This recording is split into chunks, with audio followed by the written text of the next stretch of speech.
You're listening to Ask When, the podcast. Folks from all walks of life talk about their daily hustle and bustle, living and celebrating life, sharing tips on becoming champions, especially for those who are muscling mental and physical disabilities. Ask When, the podcast, with your host who has mustered over 30 years living with cerebral palsy and going strong. Author and cerebral palsy advocate Wynn Charles. Ask When, the podcast starts right now.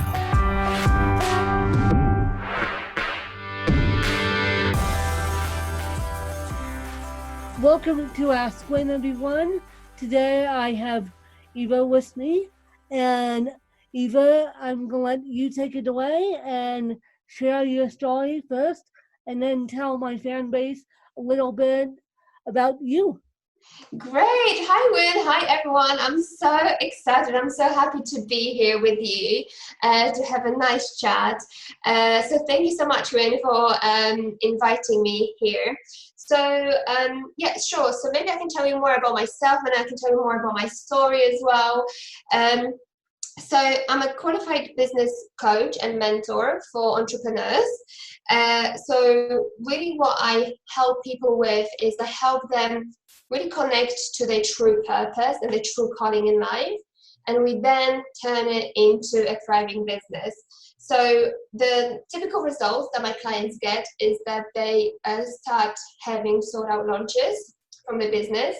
But although that's an amazing, that's an amazing thing, that's an amazing result, really what matters to me the most is that they create a business that they absolutely love. I want them to be able to get up in the morning and feel fired up, excited. I want them to have fun in the business. I want it to come really naturally to them and for them to find it quite easy as well. So that's really my priority always, because I believe that if your business aligns with your personality, your values and your strengths, and your strategy reflects that, then money will follow, So if you do something that you absolutely love, that it really aligns with your true calling and purpose, you'll be successful, and money is just a bonus.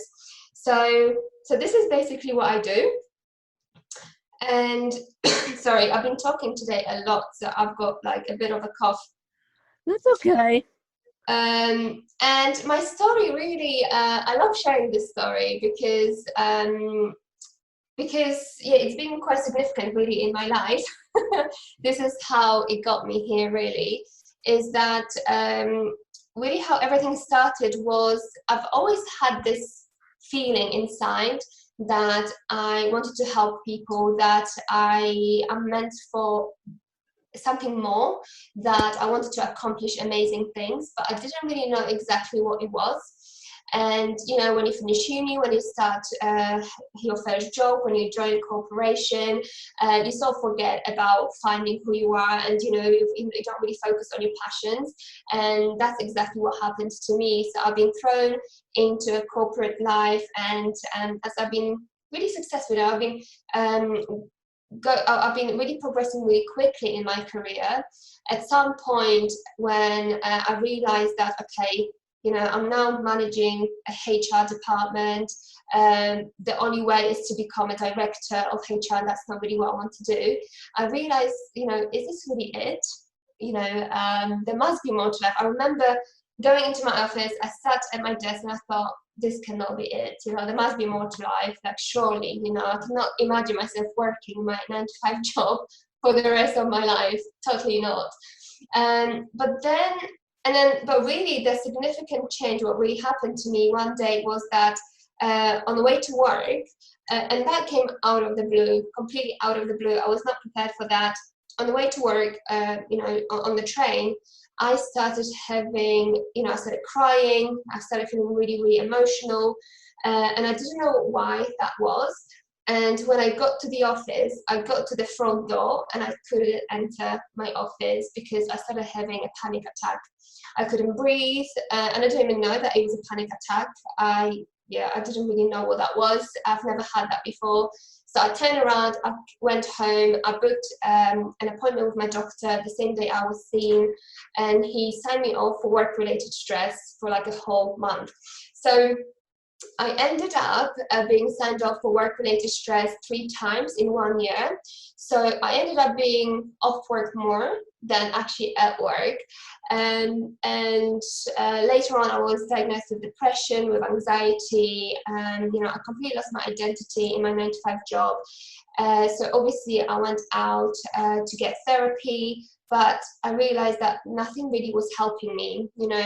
I was getting better when I was at home, but the minute I went back to the office, everything would just return. The whole emotional baggage would just, flare up again. So I started, figuring out that really what's causing all this inner conflict is my 9-to-5 job. I completely lost my identity doing HR work. It was really against my core values and my personality. And when I realized that this is not really what I want from my life, and I couldn't really see myself doing this for the rest of my life, I realized what I don't want. And now my role really and my job was to figure out what exactly I want.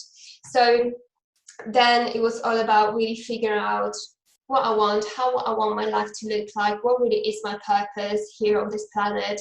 And I was really fortunate to figure that out quite quickly. So I remember one day I came back to the office and I said to myself, this is it, I'm gonna quit at some point, right? So from that point to actually walking out of my 9-to-5 job, it took me 5 months to really connect to my purpose and to start a business.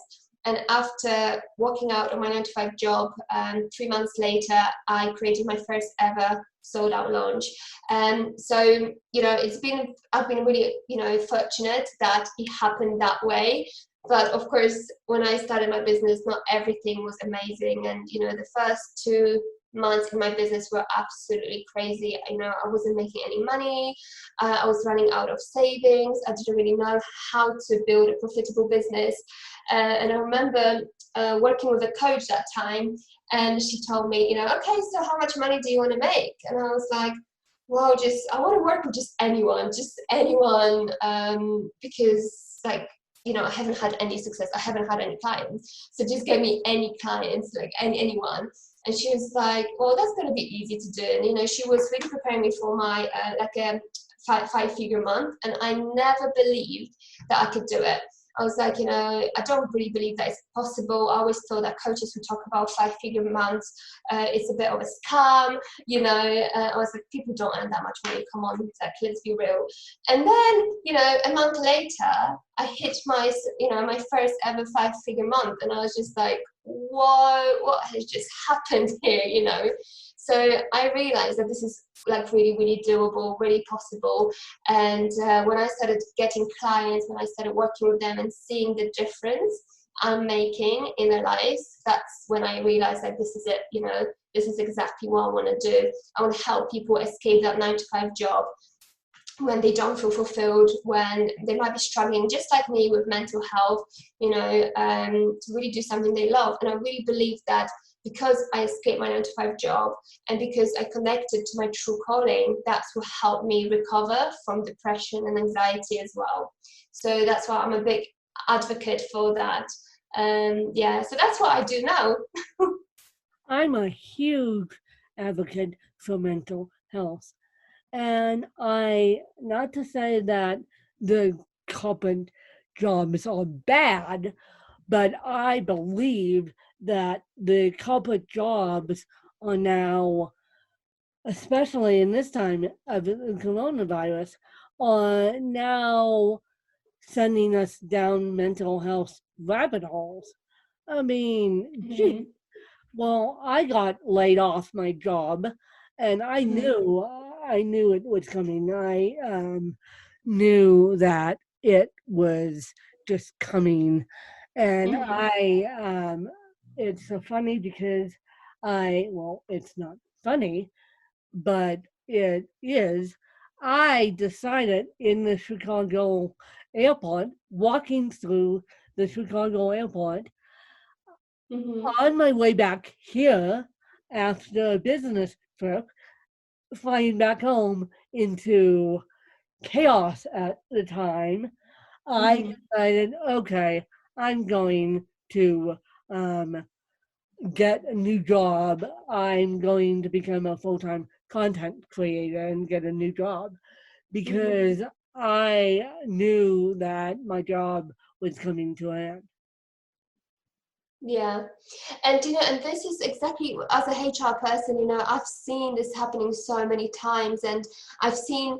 I remember when I was doing this exercise, like what are my values? So it's my passion at work. Actually, I was doing it. I shouldn't be, but I was doing that at work, and I looked around, and I thought to myself, well, I'm pretty sure 90% of people right here on this floor are so miserable, and they're so not happy and not fulfilled with the job they're doing. And the corporate, I was lucky because the company I worked for was actually really, really good.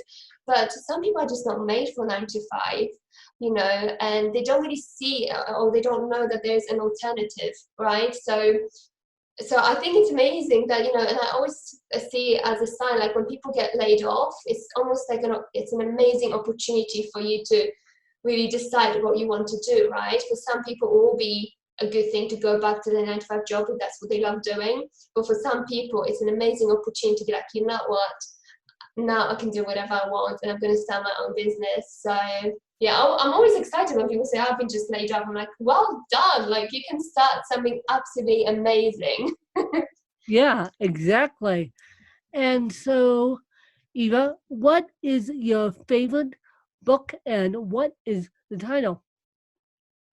Cool. So my favorite book, that's a difficult one because I've got quite a few, but I decided to talk about a book, the first ever book that really changed me and really helped me with my mental health struggles. So I don't know if you've heard of Breaking the Habit of Being Yourself by Dr. Joe Dispenza. So that's the book that I absolutely recommend to anyone. And it was the first time I heard about coaching. It was the first time I heard about visualizations.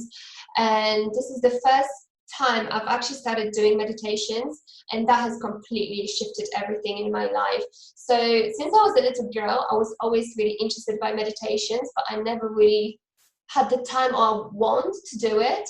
But when you hit like when you really mentally unwell and nothing seems to be working, you just think to yourself, well, I need to do something about it.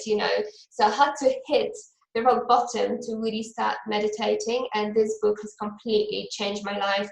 I started meditating, I started visualizing, and it really helped me mentally to get out of the stress. Absolutely recommend it.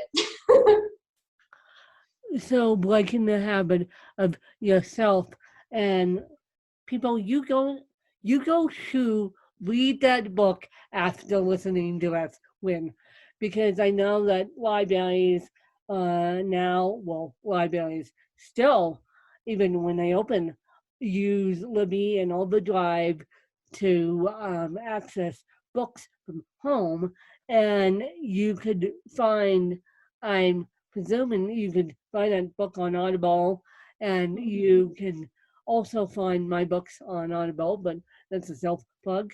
So go shoot and read Eva's favorite book, because that is something that really helped her, and I want you guys to be helped by that as well. Yeah, he's amazing. Joe Dispenza is absolutely amazing. And so, Eva, what would be your morning routine? Cool, my morning routine. So first thing I do in the morning after I wake up is I meditate. So I need to feel really connected. I need to ground myself. I need to really clear my head. So I meditate as long as I want to. So sometimes it could be half an hour, sometimes 45 minutes.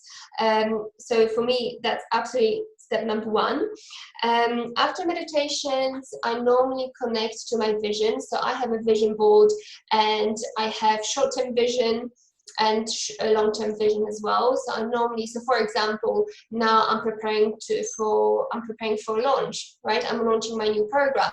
So what I would do is I would visualize, how I want it to go, how many people I want to work with, what sort of clients I want to work with, and I visualize them approaching me, because I'm not a big fan of cold calling. I never do that. I never go out there and look for sales. I always allow people to come to me. So I visualize that. I visualize the challenge that is going to happen, the excitement, the engagement, the results my clients will get, like be very, very specific. I'm very specific with my vision. And I also allow to feel the emotions that I will experience when I achieve it, right? So I'm very specific when it comes to my visualizations. So that's my short-term vision. And then I've got another vision for my long-term, which is, again, my business, but also my life, how I want my life to go. And so I do that after meditations. And after that, I do gratitude list, so things I really appreciate, abundance list. So that's something that I started doing quite recently, abundance list as well. So it has been really, really helpful for me to start seeing, abundance and creating abundance mindset. And recently I started working with a coach around healing and energy work. So that's something I've added to my morning routine as well. So I do a lot of journaling, really going deep in terms of my limiting beliefs, what could be blocking me from the success I want in my business. I do healing as well around it, and and energy work. And that's about it. And then, I go prepare my breakfast, and during my breakfast I put on the music, and music is so important in my life. When I do my breakfast, I put on some really good, positive, happy tunes, and I do a bit of a dance. Again, like to get some exercises and to shift my energy. But I also do like little rituals before I go do sales calls or any training. When I show up in my business, I also do a little ritual, and that involves a lot of dancing. And do you know this? Do you know Rocky Balboa? Do you know this film, right? Rocky, and the going the distance theme. Yeah. I absolutely love it. So before I went, we started conversation. That's my ritual, so I had to do it as well to be in a good mood, to be to shift my energy. I love it. And I also believe that you need to have not only morning routine, but doing things throughout the day. So throughout the day, as I say, listen to music, but I also listen to motivational speeches and podcasts, like your podcast, for example. That's quite inspiring, motivational. Exercising. I used to go to the gym, not anymore because it's a lockdown. But you can exercise at home as well, or going for walks. And what I really focus on, throughout my day, I focus on really feeling good, successful, and abundant, because I believe that when you feel like this, you attract that more. So I always focus on that as well, and setting intentions as well. It's a big one. And so if you had to move houses and could only bring 5 things with you, and yes, your family's welcome. Let's just say you have a son, and I'll leave them behind. I'm joking. No, you leave them behind at this point. I think that all parents will agree with you at this point, because you will leave them behind because of homeschooling. Thank you very much. Not because mommy doesn't love them, but of the homeschooling. Jeez. And so for if you could bring 5 more things with you, including your family, what would they be? Cool. No, that's a difficult one. So I'll definitely bring my family with me. Obviously, I was joking. So they're number 1, but they're coming with me anyway, so that's fine. And so what I would really bring, and I thought about this for a little bit, and normally I'm a very practical person, but here I think I'm also quite sentimental, so I would bring sentimental things with me because I assume that everything else we can buy, right? So the first thing I would bring is I've got this special pillow, and I know many people will laugh at this, but I've got this special pillow that I received from my mum when I was a little child, and I still have it till today. So it means the world to me, and it really gives me comfort, and whatever the pillow is and whatever my family is, that's where the home is, right? So I'll definitely bring that with me. The second thing is music. So when I was a teenager, I was also struggling with depression, and music was the biggest thing that really helped me at that time. So I've got like old CDs from back in the day, so I would definitely bring that with me because it's all about memories. The third thing I would bring is photos, and that includes my vision board. So I'm not a big fan of having photos on laptops or your phone. I really believe in printing them, and I've got lots of different albums because, again, it's lots of memories, you know. So I'll definitely bring my photos with me as well. I would bring my journal as well because like every morning I need to journal. So, and you know, my journal has so many breakthroughs as well, lots of ideas. So I definitely need my journal. So that's the fourth one. And the fifth one will be, I guess, my laptop for work. Yep, for work purposes only. And so, do you have any questions for me as we wrap this interview up? Yes, sure. So I've got one question. If you could go back in time, what advice would you give your younger self that would help you on this entrepreneurial journey?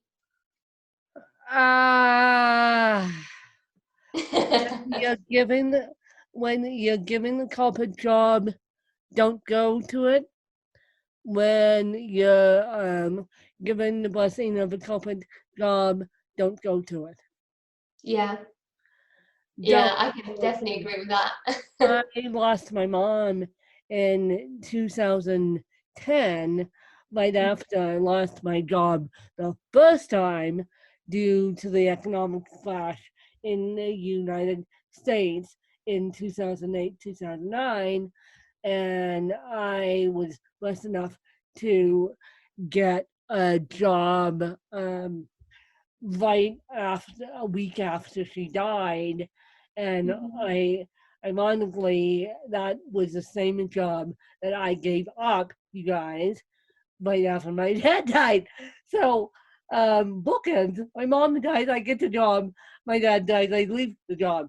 But I wish that I started this journey in 2009 of being a solo entrepreneur and doing what I do and helping people live better lives and being a social media influencer and being a makeup consultant on the side.